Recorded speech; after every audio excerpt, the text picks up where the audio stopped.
Welcome to the bold analysis. The stream of campaign, the new wave of campaign by the Kenya Kwanza administration is very suspect. But after weeks of making rounds around the country, launching makeshift projects, some of which are supposed even to be launched by the area MCAs, the ground has been very hostile.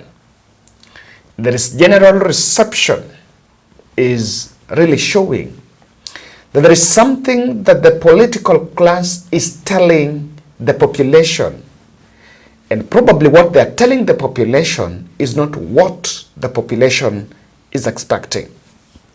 And so in this podcast, I'm going to poke some holes on the rushed campaigns and why all is not well, despite of the optics of attracting huge crowds. My own understanding is the urge to attract the crowds is motivated by ambition to try to show that I am with the people after the wave of protest. I want us to look at some 3 videos here. And let's start from Murang'a, Gatanga constituency, where the president was there, and Edward Muriu, the MP, was praising the president over some water projects, over the bid to supply water to some residents of Gatanga. And Sam Gituk was really pushing the MP to clearly explain why that credit should go to the president, and he really struggled to explain that here. Nikakwambia ni vibaya sana 40 years, 50 years, maji natoka hapa inaenda Nairobi na adoadaka ine adoadaka kama timu mekatia. Na hiyo 40 years, your excellency, kumekuwa na serikali mingi ambao zimekuja zimepita, lakini hii serikali yako hata kabla kumaliza miaka 2 umepatia watu wa Gatanga maji kutoka Dakaine ambao wamekosa for 40 years. Nemwakena maji tuna matuna. So, Mheshimiwa, congratulations first of all for the water. But when did William Ruto give water to Gatanga? Now, Dakaine Dam, maybe just to fresh a memory, was built in early 80s. It was a World Bank funded project to provide Nairobi with water. Nairobi with water, and I think in the eyes and in the mind of the World Bank then, Nairobi was supposed to be an island, and the rest was supposed to be non-inhabited land, and therefore the design of the Dakaine Dam was purely meant to serve Nairobi. Now, water is a natural resource, and you find that before even that natural resource is benefits other people, the local people need to benefit. So remember again, where do you get the resources to now distribute the water? That's what I'm asking. In terms of, I'm going to get a question. So now there is water for the locals. Yes, I was trying to explain. What has happened? Yes, I will explain. Yeah. I said the system was taking the water directly to Nairobi without an outlet to the local community. Now, what you have done is to lobby and push for local community to be provided water as a big pipe transverses the entire Gatanga going all the way to Nairobi. We have been able to get outlets from different areas to serve the larger part of Gatanga constituency. Actually, we've been given 10,000 cubic liters per day. That's about 1 million liters. Is a lot. Given by who? By the water. You see, the agent which manages the entire system is the Water Works. So whose decision was that? It's a government decision, the ministry decision. It cuts across from the ministry all the way down, all the way down to the agency. Were there resources required? To be very honest, absolutely none, because the water reticulation in the constituency was already there. The problem is that there was no water flowing in that system. And that's why the 10 million liters has been able to be injected in the existing system, which was not... So how is that the role of the president? This is an executive and a political decision. And that's why I said, if since 1980s, the succession government, knowing very well that Gatanga people do not have water, and in 2 years, we've been able to push the policy, we've been able to push the administration to ensure that the Gatanga have water, then, and of course, it's the blessing of the president. Okay. That some of these things do not happen just like that. And by the way, some public matters, let me explain to you, there is no silver bullet. There's no button somewhere, especially when it comes to public matters. And that's why we elected people to push some of these. Mheshimiwa, I wanted to know because there's a lot of attribution of very many things. The other day I had a member of parliament thanking the president for a bursary given to some learners there. Yet that's the resources of the taxpayers allocated by the House, not necessarily by the president. But anyway, that's what I'm here. We're out of time, Senator. Just quickly on the issue of water. You can thank anybody for anything. Now, you can see an attempt by the leaders to go and parade the president as the best man that the country ever got. And so the media is playing the fact check role. And you can see the MP saying there, very funnily, that you can praise anyone for anything. Now that tells you the kind of maybe approach is taking. Now let's go to Kisiland. In Yamir, the president was in Yamir. And while in Yamir, he was talking to the residents there. And he was saying about some university that was supposed to be built. In clear sense, the public were disapproving the construction of that university. Now, I want us to watch this video for a minute. First, look at just before, there is what he said before he even arrived, before he even started talking about the university. Then look at the reaction. Then generally, there is something I want us to pick up from the Kisii rally that I don't want you to miss. Sasa wewe Simba, kabla wewe haujanikaribisha kwa ODM, nyinyi tayari mumeketi chini ndani ya UDA tayari vile mnaona. Si hawa watu ni watu wazuri na tumekubaliana, si namna hiyo? Hatuja kubaliana ya kwamba chama ya ODM ama tumetengeneza coalition, hapana. Tumekubaliana ya kwamba tutafanya kazi pamoja, ile kazi ambayo itafaidi wa Kenya wote, si namna hiyo? Kwa hivyo msikuwe na wasiwasi, sisi tutashirikiana. Kazi yangu ya muhimu ni kuhakikisha kwamba tunaunganisha Kenya iwe moja. Munasema tuunganishe Kenya iwe moja, sio? Si ndio? Na mimi nataka nishukuru wale wote ambao wamekubali tufanye kazi pamoja kwa minajili ya kusukuma maendeleo ya Kenya mbele. Inafika mahali ambapo ya muhimu sio faida ya kiongozi ama sio faida ya chama. Ya muhimu ni faida ya Wakenya. Wakiwa pamoja, Wakenya wa taifa letu la Kenya.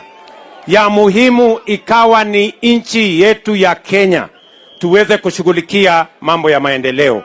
And that is a moment like this in the history of Kenya, where it doesn't matter what it benefits a leader or a political formation. It matters what it benefits the people. Yamir, tumekubaliana. Yamir, tumekubaliana. Wale wanasema tumekubaliana, nione kwa mkono. Wale tumesema tumekubaliana. Hata mambo ya university hatujakubaliana. Tumekubaliana mambo ya university. Tumekubaliana mambo ya barabara tujenge, ya shule tujenge, ya stima tuunganishe, ya barabara tujenge, ya affordable housing tuendelee, na ya university tuendelee. Hebu nione wale wanasema tumekubaliana hiyo maneno. Basi. Now, do you think that the residents doesn't want the university? No, they want university. But what is simply happening there is that the project is rushed. For example, what I know about that university in Yamir, there is a push and pull, and the county and the leaders from that county are yet to agree where exactly it's supposed to be established. But now the president rushed in Yamir, and because he wants to, he wants to portray himself and say something to the voters, he has now to go and say, do you want that university? And now that is why the people are rejecting.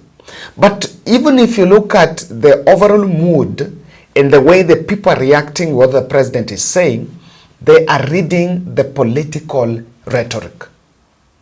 They're reading the rhetoric. If you sample the president's speeches during these rallies, there is something you'll understand. There is an attempt to show that I have done this, I am doing this. But the public is not seeing the footprints of these things in the community. The university, yes, is there.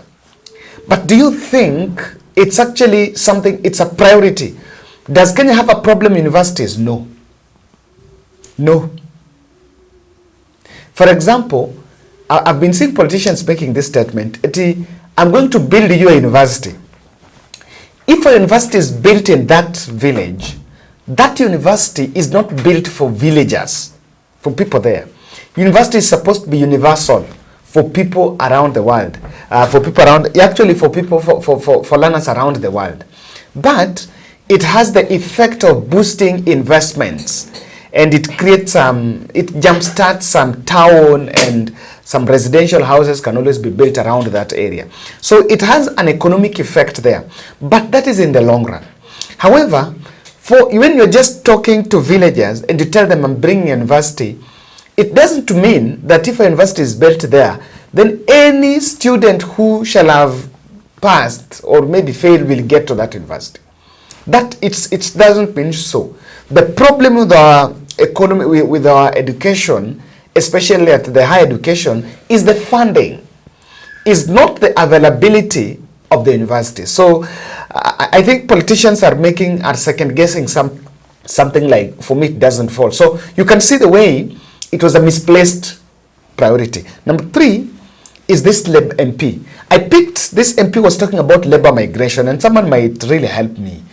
The residents, this is it Zihanda from Kisii. He was talking to the residents, his constituents, about some labor migration. Vijana, nataka munisikilize. Nilitangaza mapema, nikasema kwa sababu hakuna kazi, kazi imekuwa ni shida, tukubaliane tupeleke watoto wetu waende Qatar waanze kufanya kazi huko. Watu wa kwanza tulipeleka Qatar ni watu 16 wameanza kazi ya kufanya huko nchi ya Qatar. Sasa juzi tulitangaza hapo katika ofisi ya Keumbu, tukasema watu kutoka Nyaribari chache na waomba mkuje mufanye interview. Watu walikuja 500 na ngapi manager? 5. Kuja kidogo hapa, wewe unaongea kama uko kwa boma yako. Watu wangapi? Tangaza hiyo maneno hapa na watu hapo waambie wakuje lini Keumbu kuchukua forms. 532 tokanyete visa. Ngoja kidogo. Hawa watu wa hapa, hawa watu 500 wangapi? Hebu nataka niwaulize, ni watu wangapi ambao wako hapa Nyabiosi wenye wamechaguliwa tayari kutoka? Watu wangapi?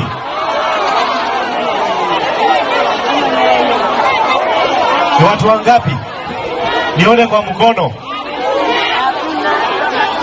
Kuna mtu yote hapa? Kuna watoto wenu wamechaguliwa kutoka hapa? Sasa watu 500 mulitoa kutoka kijiji gani?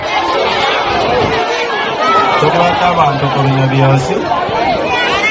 Abantu 19 basainire contract ile ni mbarasa. Wangapi?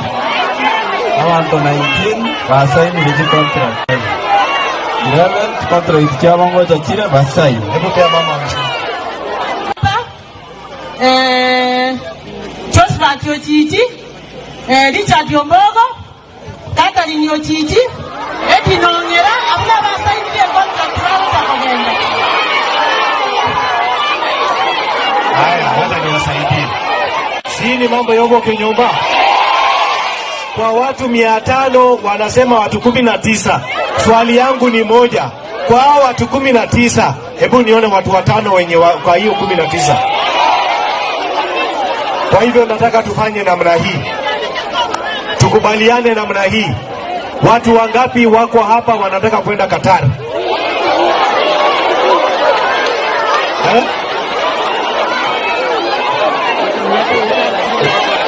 Sasa mimi ninawauliza, kwenda kidogo.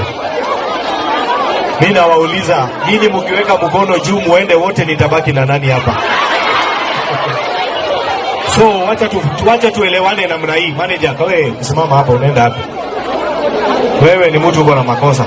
Lazima tukusomee mashtaka. Unajitetea ukiwa kutoka wapi?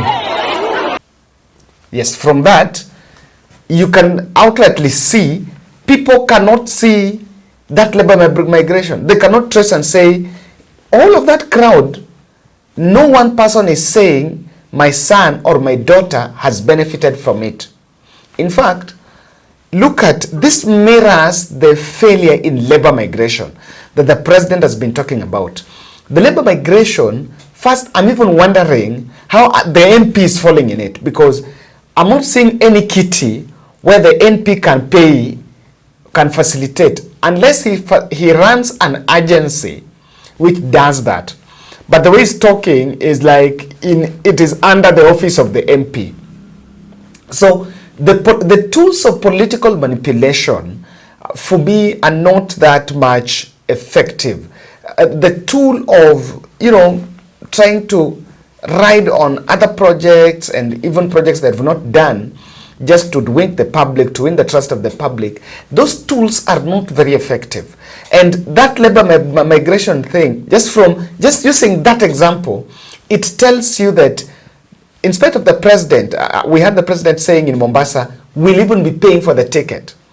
That has not been felt. And I like this, the last video, because that shows you the real thing qua ground. It has not been felt. Now, where these rushed campaigns, where the tools of manipulation, in fact, what the Kenya Kwanza administration is doing, they've just gone to manipulate the population. But where that rushed campaign to manipulate the population is facing hostility is because the programs that were rolled in the first 2 years were just populist, but without good implementation plan, including even funding. And let me use a good example. The program on labor migration. I remember during the retreat, the annual cabinet retreat in Naivasha that was done in February, the MPs were asking the president, where are those jobs? Where are those jobs? And just recently there was a story that was published that out of 2,500 jobs that were advertised for doctors to work in Saudi Arabia, only 500 people had applied. Only 500 were interested. So this shows you that the uptake of this labor migration program is low. So the implementation plan is not there. 2 years after you rolled out that program, it's then recently the president realizes that, look here, we need to provide air tickets to those going to work there. So you look at how some of these programs, the implementation of some of these programs, there is a big problem there. And that is why the president, the tool is using to try to manipulate the public through these rushed rallies, it's not really that effective, because you're going to talk to people. These are people that live in those communities. There is nothing you're going to tell them that is new. They're not alien to anything. They know everything going there. Now, the new wave of campaigns were purely triggered by Gen Z protest, but were not even well organized. They were not even organized, because if you look at the tokenism campaign that have been going on, is going to lay a foundation stone on a dormitory being built by the CDF money. That should be a credit going to an MP. I know I once spoke with one of MPs who is a subscriber here who told me that the reason why they normally invite the president is when he's laying a foundation stone through CDF money and the president is there, he's going to find an opportunity to tell the president that maybe you can also help me build another one there. You can also help me build another one there. But then what happens is this. The president will make a pronouncement in public. That is what that MP told me. He will make a pronouncement, a promise in public. Then building a dormitory or some of those functions falls under the ministry. Then is the presidential directive team will take that directive to the ministry, and then ministry doesn't have that funding. Then that is how projects are not done. So because it was promised in front of the MP and the MP echoed it, it will force the MP in the next financial year to build that dormitory, even if it was not in the CIDP, Constituent Integrated Development Plan. Even if it was not there, there is CIDP, I think county, and then there is that one for constituency. I think constituency is CIDP, constituency is Constituent Development Plan, CDP. So that is what happens. So probably the new wave of campaign were not well organized, and they were just done because we now need to go to talk to the people. The media fact checks are exposing the dishonesty, and I think the president's team must be very careful because the media are going to be on their neck. They're going to fact check, and they're going to ask, if you're saying this in rally, is it really the truth? Because that is what will help the country at this critical time. And I think the protests magnified the protests of the collapse of the regime. If there is something that the Gen Z-led protests really exposed, is the reality that we have a failed regime. So the new wave of manipulation being done is to try to wipe out, is try to de-whip the members of the public that the president is on top of things. But of course, I said, the next 2 or 3 years that we're going to be checking on Ruto administration will really tell us the true picture, really how things will roll. Thank you, guys. Let's meet in the next. And by the way, we are going to do a project this August. So from August, what we're going to launch Granny Care. So the next project we do, we want to really pay attention to our members of the society, the elders. So God willing, we can start our project for this month we can be doing in Kilifi. There've really been calls to support some elderly women in Kilifi. We're going to look at that. So kindly, let's see how that will roll. Then probably from Kilifi we can look into other constituencies, but we are trying to work around the clock so that we re-strategize and look for our elderly, our elders. That is a space there. Mtu hata sema huyu unataka kura. And really, if you look at the social protection program by the government, it's been low. It had its own issues. And I think that is a special group in the community we can look into. We had a successful Kano mission. Yeah, we supported more than 20 elderly women. Let's do it again in Kilifi this time. And we know what it's going to be. So I'll communicate the dates, I think, before the end of probably mid this month. We will communicate and see how we'll do that. So thank you.